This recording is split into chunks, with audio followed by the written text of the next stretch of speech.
मेरे साथ काबीना वजीर सकीना इतू है। मैम, सबक चौक में, इस चौक की अलग एक तारीख है। इस चौक में आज आपने प्रचार किया, किस तरह से देखते हैं और क्या उम्मीद है?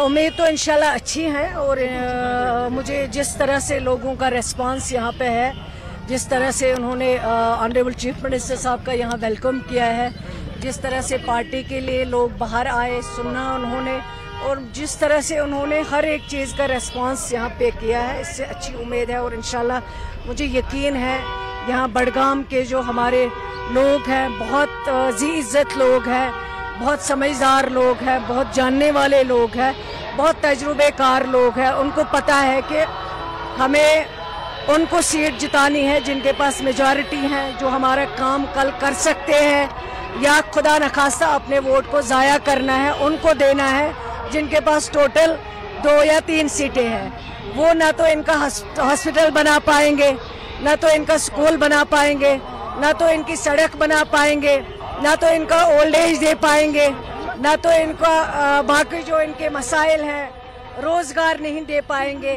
तो उनको वोट देके, ये समझदार लोग हैं, अपने वोट को जाया नहीं करेंगे। इन्होंने फैसला किया है, जो नेशनल कॉन्फ्रेंस के कैंडिडेट हैं उनको भारी अक्सरियत से जिताएंगे, और जो इनके रुके हुए काम है उनको मसाइल जो है उनको हल कराएंगे। मैम, एक सवाल, क्योंकि आपने बात की आप ताकत में है, लेकिन वो लगातार वार कर रहे हैं आपके मैनिफेस्टो को लेकर, खासकर बीजेपी आप पर निशाना साध रही है, स्मार्ट मीटर्स को लेकर लोगों में नाराजगी है। पहले तो हम उनको पूछेंगे कि 10 साल में रहे यहाँ पे, वो 10 साल में उन्होंने हुकूमत की है कश्मीर में, उन 10 वर्षों में उन्होंने यहाँ क्या किया, कितना रोजगार दिया। जब बीजेपी इलेक्शन लड़ती थी उन्होंने कहा घर घर नौकरियां, उन्होंने कहा हर अकाउंट में 2-2 करोड़ आएंगे, इन्होंने कहा सड़कें बनेंगी, इन्होंने कहा स्कूल बनेंगे। मुझे बताइए कितने बनाए स्कूल? बल्कि हमारा रोजगार खत्म किया, हमारी जो आर्टिकल 370 था उसको खत्म किया, हमारा स्टेटहुड खत्म किया, हमारी जो जमीनों पे हमारा हक था उसको खत्म किया, हमारी जो पहचान थी उसको खत्म किया, हमारा जो रोजगार था उसको खत्म किया। उन अपने गुनाहों का पहले वो जवाब दे। हमने 1 वर्षों में जो काम कहे थे उनमें से बहुत सारे काम हुए हैं, चाहे वो 370 का रेजोल्यूशन हो, चाहे वो स्टेटहुड का रेजोल्यूशन हो, ओल्ड एज पेंशन हो, डिसेबिलिटी का पेंशन हो, विडो पेंशन हो, मैरिज असिस्टेंस को बढ़ाने की बात हो, उससे क्वालिफिकेशन निकालने की बात हो, दरबार मुंह की बात हो, 10 kg जो है AEY में राशन देने की बात हो, चाहे उसके अलावा क्वालिफिकेशन बार उससे निकालने की बात हो, सरकारी मुलाजिम या हॉस्पिटल या स्कूलों को अकाउंटेबल बनाने की बात हो, CPW की प्रमोशन की बात हो, जो मुलाजिम बेचारे जिनको कोई पूछता नहीं था उनकी DPCs की बात हो, वो इस सरकार ने 1 साल में किया। कॉलेजेस में जहां आपके पास प्रोफेसर नहीं है, हमने असिस्टेंट प्रोफेसर लगभग 140 के नए रिक्रूट करवाए, 725 लेक्चररों की पोस्ट रेफर की है रिक्रूटमेंट बोर्ड को, 625 पैरामेडिकल स्टाफ की रेफर की है, 500 नए डॉक्टर्स दिए हैं, हर जगह CT scan, cath lab, MRI पहुंचा दिए, हॉस्पिटलों में डॉक्टरों को अकाउंटेबल बनाया। आज बीमार जाता है डॉक्टर उसको अटेंड करता है, यहाँ तो कोई पूछता ही नहीं है। ये हमारी 1 साल की कारकर्दगी। उन बच्चों को जिनका किराया नहीं होता था स्कूल जाने के लिए, उनके लिए मुफ्त बसें उमर अब्दुल्ला साहब की सरकार ने दी।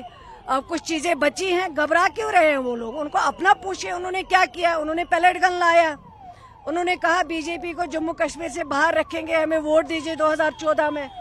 जब वोट दिया लोगों ने तो उन्होंने क्या किया, बीजेपी को यहाँ लाया, 370 खत्म करवाया, स्टेटहुड खत्म करवाया, नौकरियां खत्म करवाई, हमारी जमीनें खत्म करवाई, कश्मीरियों की जो इज्जत थी, जो उनका तशक्कुस था उसको खत्म करवाया। वो पहले उन चीजों का जवाब दे जिन्होंने कहा कि लोग क्या नौजवान कैंपों में दूध और टॉफी लेने जाते हैं, उसका जवाब दे। जब राजनाथ सिंह जी यहाँ पे आए थे उस वक्त के होम मिनिस्टर साहब, और जो मोहतरमा हमारी बहन है उससे क्या कहा, बच्चा क्या धमाल हाजी पूरा दूध और टॉफी लेने जाता था।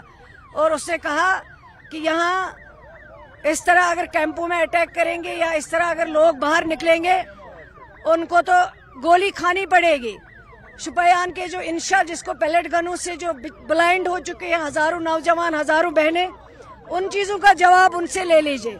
हमारी 1 साल की जो कारकर्दगी है वो हौसला अफजा है और आगे 4 साल के लिए लोगों ने मंडेट दिया। उसके बाद भी इंशाल्लाह उमर अब्दुल्ला साहब वाली क़ियादत जो सरकार है उसको आगे भी इंशाल्लाह लोग मंडेट देंगे और 4 सालों में श्री माता वैष्णो देवी को लेकर श्री माता वैष्णो देवी बोर्ड जो है उसको लेकर सवालात खड़े किए।